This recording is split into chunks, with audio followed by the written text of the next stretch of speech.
What's up fish guys? For today's video ay babalikan natin Sir Robert para makapag-aquascape or makapag-start na tayo ng aquascape natin dun sa 6 feet tank niya. At ngayon nandito ako sa Sapa kung saan kami dati kumukuha ng tubig. Kukuha lang ako ng mga black na stones para dun sa river type natin na concept dun sa aquascape ni Sir. So let's go!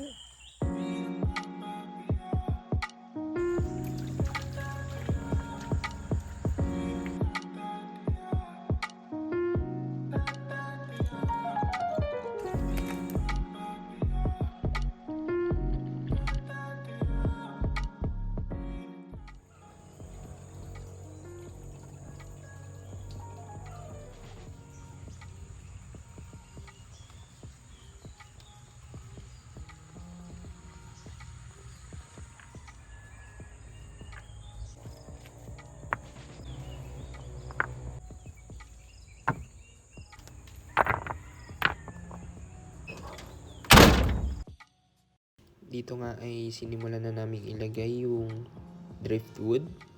Medyo nahirapan kami dyan dahil nga may mga frames or may mga support dun sa taas yung tank ni Sir.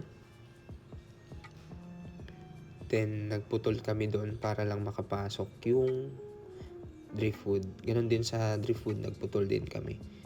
Dito figure out ko na kung saan ilalagay yung isang piece ng wood. Hindi din pala natin nagamit or hindi lahat nagamit yung kinuha nating mga black na rocks dun sa Sapa. Dahil nga meron din palang nabili si Sir na mga rocks for detailing dun sa kanyang aquarium. Kaya yun na din yung ginamit natin.